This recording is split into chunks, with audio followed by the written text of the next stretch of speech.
Hi, this is Shelley Kraft, and welcome to SNN Live. We're here at the Cambridge House Resource Conference 2012, and standing next to me, ladies and gentlemen, is none other than Jeff Berwick, the Dollar Vigilante. He writes newsletters. He's a featured speaker. So if there's any small children in the room, ask them to leave. What's going on? Great to see you. How are you? I'm good, thank you. So, do you have anything nice to say? Everything's nice. You just get me wrong. No, I don't get you wrong. I wait until you tell me something that I can say, oh my God. So tell me what's going on. Well, since the last time I talked to you, the Prince of Peace, Barack Obama, has written off the Bill of Rights now. So, every few weeks there's something, they're just taking away rights. Just the Constitution, of course, died a long time ago. Now the Bill of Rights has been null and voided with the signing of the National Defense Authorization Act on New Year's Eve, just when no one would notice, and no one did seem to notice. They don't seem to care anymore. Is that fact on your website? Yes, we did write about that. It's pretty big news. They basically declared the entire Bill of Rights null and void, and now they can arrest any American citizen under no pretenses at all, and they can keep them as long as they need to and indefinitely detained. And they say they can do that until the end of the war on terror. So I suppose they have to have a peace treaty with the Prime Minister of Al-Qaeda at some point for this war to end. And so it's all just keeps going downhill down there in the U.S. for sure. Let me tell you something. I have interviewed a lot of people in my day, and you would stand out as the Dollar Vigilante, but you know what? A lot of people are starting to agree with you. Yeah, it's sort of scaring me a little bit. I'm used to being sort of the lone voice out there, but I think it's becoming so obvious now. It's really hard for people to almost avoid it. So, right after they took away the Bill of Rights there, they went after the internet with SOPA, and they're trying to shut down the internet now. So people are really starting to wake up and say, what is going on? The land of the free is anything but anymore, and the U.S. government seems intent on taking away all rights, shutting down access to information. It's just unbelievable times, and I think it's hard for people to even avoid it at this point. And then there's, I think they're not going to be able to shut down the internet, in my opinion. Too many people know how valuable it is. I think they really missed the boat on that one. They should have been doing that around 1995 when Al Gore created the internet. Sorry, Right before he announced global warming. Yeah, when he came up with his little scheme to make money off of people's exhaling of their breath with CO2. So it's really getting hard for people to not pay attention to this stuff anymore. And here's the question of the day.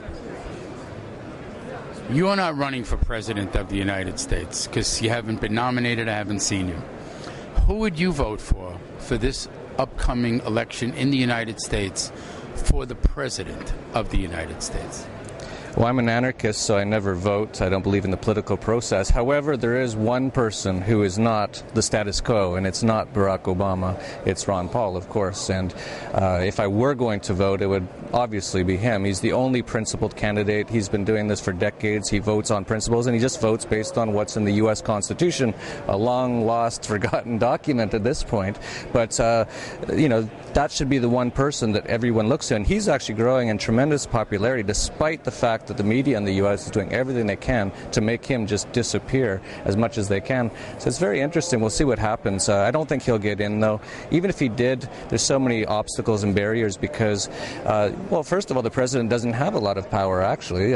He could do some things, but he'd be stopped by Congress on doing most things. And as well, the American people, with almost 50% of Americans are net tax recipients, so they're getting benefits from the government. They're not contributing or giving anything to the government, so they're not going to want that either. So it's a really sort of a lost cause at this point, in my opinion, and it's just a matter of trying to get through this collapse of this U.S. government and the fiat currency system and move on to the other side. And it doesn't necessarily have to be horrible.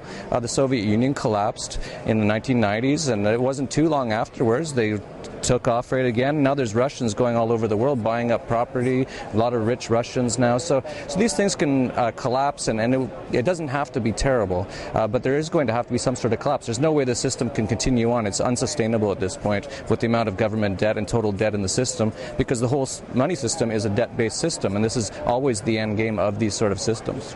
Here's my last question. Has Occupy Wall Street packed up and gone home? What do you think about that? Well, I went to Occupy Wall Street in Montreal, and they actually went home every night because it was too cold, and you know, I don't blame them. It's actually pretty cold out there, and they don't really know what they're protesting against anyway. So, but I believe they're going to come back strong in the spring, and I'm expecting them to start to merge with other groups, perhaps Tea Party and all those sorts of groups. There's a number of groups that are definitely angry about what's going on, but they don't necessarily understand what the problem is nor what the solution should be. But as this system continues to collapse, we're going to see more and more people getting angry. There's going to be more turmoil, a lot of protests. The U.S. government is preparing for this right now. That's another reason they probably wanted to start to get control of the internet, is because that's how these sort of groups all communicate, is over the internet through Twitter and Facebook. So they'll be definitely coming back. I expect it to be actually quite a bit bigger this year in 2012 than last year. Well, it's an election year, you know, so they're going to occupy Washington and what have you. Good, because that's where they should be. They should be in Washington. That's the cause of all these problems. They think it might be capitalism or greed, but that's because that's what the governments basically teach them how to think that way by all the government education and all that. But the real problem is in Washington. So hopefully they do go there, and they've started to occupy Congress recently, which I support. And yeah, I'm expecting big things for this year. I think if you thought last year was crazy, this year is going to be twice as bad.